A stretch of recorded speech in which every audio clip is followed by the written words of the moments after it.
Discussing both sides. Mailman is a senior fellow at Independent Women's Forums who supports Adams' stance on faith. And Timothy Welbeck is a civil rights attorney with some concerns about the mayor's remarks. So, May, I want to get to you first. You are a former teacher. Adams says he believes that taking prayer to schools has led to violence. There are a lot of people who have been vocal about that, but not the mayor of the largest city in the country. So do you think that this was appropriate? Well, definitely, given the setting at a prayer breakfast, I think so. But if you look at what Mayor Adams was saying, he's looking around himself, and the kids are not all right. They're addicted to social media. They're addicted to drugs. They're violent in schools. They're depressed. And he says, well, maybe we can lift the kids up by lifting up their faith. And statistics support that. So kids who grew up going to weekly services or praying daily as adults are less depressed and less addicted.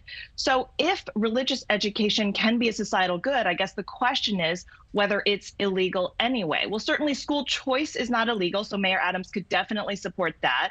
But when he says, don't tell me about separation of church and state, there's a lot to be said there. That phrase does not appear in the Constitution, which talks about an establishment of religion. And I would certainly argue, and a lot of people would agree, that letting kids pray at the beginning of the day or teaching kids that they are unconditionally loved, that is not an establishment of a religion. I don't even know what religion that would establish. And it's interesting because he didn't really say, at least from the comments that have become so broadly heard, what faith he was particularly talking about. So, Timothy, what do you think the harm is in him being so open? There's no harm in him as a private citizen endorsing his private religious beliefs, but as the sitting mayor of the largest city in the nation, there is harm in him potentially showing favoritism with one religion over another. Children still have the opportunity right now to pray in schools. If they choose to pray, they can pray in a school right now. They can read their religious texts. There's no prohibition against that. But the Establishment Clause of the Constitution prohibits government figures from showing favoritism towards religion or doing things that would show that the state is endorsing a particular religion or religious behavior. And so certainly there is value in religion, there's value in religious practice, and that should not be discouraged among students. But when the government enters into the conversation and either compels or strongly endorses it, that's where we begin to teeter on the lines of what is impermissible based on centuries of precedent and the plain language of the Establishment Clause of the First Amendment. But is he establishing religion by expressing his own beliefs? May, what do you have to say? Well, not in this speech, no. And, I think that people can argue about various policies, but I think the reason that this is controversial is because Mayor Adams is a Democrat, and only 62% of liberals say that they believe in God versus 94% of conservatives. So it almost seems like he's speaking to the wrong base.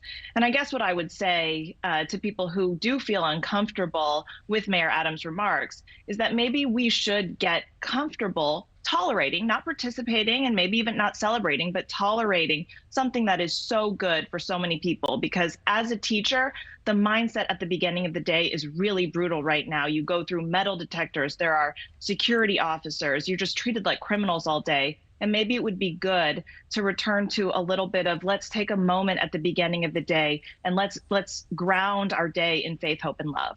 And it's interesting, May, that you say that, because I think there are a lot of parents who have questioned what their kids are taught at schools. And right now there is a very big movement about having mindfulness for students, and meditation and yoga has become something acceptable, even though yoga has some religious connotation. If you do research, it's not innocuous to the faith world. But I want to go to another soundbite. This is a response.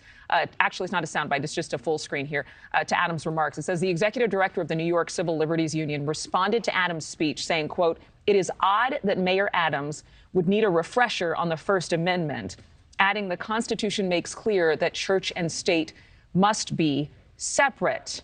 But the exact phrase separation of church and state is never mentioned in the Constitution. It does say Congress shall make no law respecting an establishment of religion, as Timothy did mention. But could we make the argument that, Timothy, there's no real law here that says there's any separation of church and state that would actually make what Mayor Adams did illegal or inappropriate? The Establishment Clause has long since given elected officials opportunities to express religious sentiments and even have religious undertones to various speeches. For example, we see prayer sometimes at the beginning of legislative sessions. But what the Establishment Clause jurisprudence has established, again, over centuries of time, is that there comes a line at which there must be some level of discouragement of elected officials and government agents from endorsing or favoring a particular religion or religious practice as a whole. Because one of the things the First Amendment does is it protects people's ability to exercise their faith or none at all if they so choose not to exercise the faith. And believers of any religious tradition should actually celebrate that because it protects them and gives them the opportunity to exercise their faith in the way in which they deem appropriate rather than via government supervision or government compulsion. And so that is why there is a discouragement there. No one is chiding Mayor Adams for having religious beliefs, but people are chiding him for potentially overstepping his grounds as the mayor of the largest city in the United States. Thank you for watching. Go to newsnationnow.com to find News Nation on your television provider. And don't forget to click the red subscribe button below to get more of News Nation's fact-driven, unbiased coverage.